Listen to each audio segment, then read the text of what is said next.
श्री शिवाय नमस्तुभ्यम। ओम नमः शिवाय।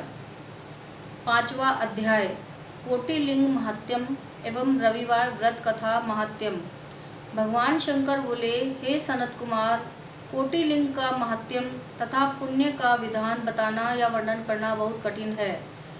जब एकलिंग महात्म्यम की कथा का वर्णन करना असंभव है तो कोटिलिंग के महात्म्यम को तो कौन वर्णन कर सकता है। यदि मनुष्य में कोटिलिंग निर्माण करने की शक्ति न हो तो उसे 1000 लिंगों का निर्माण करना चाहिए। यदि इसमें भी समर्थ न हो तो 100 लिंग या फिर एक लिंग ही श्रावण मास में बनवाना चाहिए।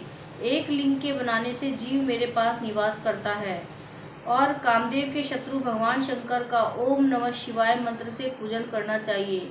घर में यज्ञ करके उद्यापन करना चाहिए। हवन करने के बाद ब्राह्मणों को भोजन कराना चाहिए। इस व्रत को करने में असमय में मृत्यु का भय समाप्त हो जाता है। इस मास का व्रत बंधत्व का हरण करके संपूर्ण आपत्तियों को दूर करता है, रोग शोक संताप मिटाता है। जो प्राणी पंचामृत से श्रावण मास में मेरा अभिषेक करता है वह इस शरीर को छोड़कर कैलाश में एक कल्प तक मेरे पास निवास करता है। वह प्राणी पंचामृत पीने वाला, गो तथा धन धान से युक्त, अत्यंत मधुर भाषी त्रिपुरासुर हंता भगवान शंकर का प्यारा बन जाता है। जो मनुष्य श्रावण में हविष्यान्न भोजन करता है वह चावल आदि संपूर्ण धान्यों को अक्षय निधि से युक्त हो जाता है, अक्षय निधि से युक्त हो जाता है। और मनुष्य श्रावण मास में पत्तल पर भोजन करता है उसे भोजन के लिए सोने के बर्तन प्राप्त होते हैं। जो मनुष्य श्रावण मास में जमीन पर सोता है वह कैलाश पर निवास करता है। जो मनुष्य श्रावण में मास में एक दिन भी ब्रह्म मुहूर्त में स्नान करता है उसे पूरे महीने तक नहाने का फल मिलता है। इस माह में जो मनुष्य जितेंद्रिय होता है उसे इंद्रिय जन्य बल की प्राप्ति होती है। इस महीने में स्फटिक मणि, पाषाण, मिट्टी या मरम्मकत मणि से निर्मित शिवलिंग या स्वयं उत्पन्न या बनाए हुए या पिसान निर्मित अथवा पीतल या चंदन मक्खन निर्मित शिवलिंग में एक बार अर्चन करने से 100 ब्रह्म हत्या का पाप मिट जाता है। सूर्य ग्रहण, चंद्र ग्रहण या अन्य किसी भी क्षेत्र में लक्ष्य जप करने से जो सिद्धि प्राप्त होती है वह सिद्धि श्रावण मास में केवल एक बार जप करने से मिल जाती है। किसी दूसरे समय में किए गए नमस्कार तथा प्रदक्षिणा से जो 1000 बार में फल मिलता है वह फल श्रावण मास में एक बार नमस्कार या प्रदक्षिणा करने से मिल जाता है। यह श्रावण मास मुझे अत्यधिक प्यारा है। इस महीने में वेद पारायण करने पर सब वेद मंत्रों की अच्छी तरह सिद्धि हो जाती है। इस महीने का एक दिन भी बिना श्री सूक्त पाठ किए न बितावें। जो इसको अर्थवाद मात्र कहता है वह मनुष्य नरक को प्राप्त होता है। मनुष्य को संविदा, चरु, तिल और घी से ब्रह्म यज्ञ करना चाहिए। धूप, गंध, पुष्प, नैवेद्य आदि के द्वारा अर्चना करनी चाहिए। भगवान शंकर के रूपों का यथोचित ध्यान कर शक्ति द्वारा कोटि होम, लक्ष्य होम और अयुक्त होम करना चाहिए। तिलों का व्याहृति मंत्रों द्वारा हवन करना चाहिए। इसी को ग्रह यज्ञ का नाम दिया गया है। हे सनत कुमार, अब मैं तुम्हें रविवार व्रत की कथा, माध्यम, विधि तथा पारायण को बताता हूँ और उसे ध्यान पूर्वक सुनो। प्रतिष्ठानपुर में एक गरीब ब्राह्मण रहता था। उसका नाम सुकर्मा था। वह भिक्षा मांगकर गुजारा करता था। एक दिन वह एक गृहस्थ के घर में भिक्षा हेतु गया। वहां स्त्रियां रविवार का व्रत कर रही थी। उस ब्राह्मण भिक्षुक को देखकर उस दिन स्त्रियों ने अर्चना सामग्री को ढक दिया।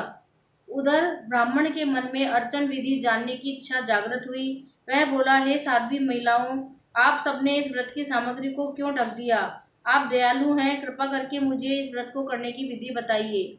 मैं अपनी दरिद्रा अवस्था से दुखी हूँ। यह उत्तम व्रत श्रवण में कर मैं इस व्रत को अवश्य करना चाहता हूँ। इस व्रत के विधान तथा फल को मुझे बताइए।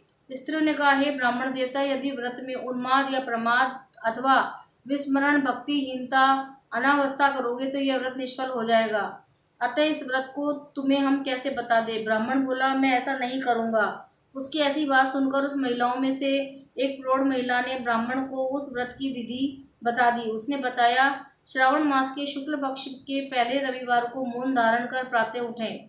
शीतल जल से स्नान कर पान के पत्ते पर 12 परिधि वाला मंडल लिखना चाहिए। उसमें लाल चंदन से सूर्य नारायण के तुल्य गोलाकार लिखना चाहिए। उस मंडल में संज्ञा नाम वाली स्त्री सहित सूर्य का लाल चंदन से पूजन करना चाहिए। घुटने जोड़कर जमीन पर बैठकर सूर्य के 12 मंडलों का अलग अलग लाल चंदन युक्त लावा तथा ओडुहल पुष्प से युक्त अर्घ्य को श्रद्धा भक्ति सूर्य नारायण को दें। अर्घ्य को रक्षा अक्षत जपा पुष्प और उपचारों द्वारा युक्त करें। नारिकेल बीज खांड से युक्त सूर्य के मंत्रों को कहकर नैवेद्य दे। सूर्य का 12 मंत्रों द्वारा स्तवन करें। 12 बार नमस्कार करें, 12 बार प्रदक्षिणा करें और 6 सूक्तों को एक में मिलाकर उसमें 6 ग्रंथि लगावें। उस सूर्य को सूर्य नारायण को अर्पण कर अपने गले में पहन लें। 12 प्रकार के फल का बायना ब्राह्मण को दें। कुपात्र को इस व्रत की विधि नहीं बतानी चाहिए। हे द्विज, इस व्रत के करने से निर्धन धनवान हो जाता है, निसंतान पुत्रवान हो जाता है, कोढ़ी का कोढ़ मिट जाता है, रोगी का रोग दूर हो जाता है। प्राणी जिस वस्तु की इच्छा करता है वह उसको इस व्रत के प्रभाव से प्राप्त हो जाती है। श्रावण मास के महीने 4 या 5 जितने भी रविवार पड़े, सभी रविवारों को व्रत करना चाहिए। व्रत के फल की प्राप्ति हेतु उद्यापन भी करना चाहिए। इस प्रकार रविवार का व्रत करने से कार्य सिद्धि होती है।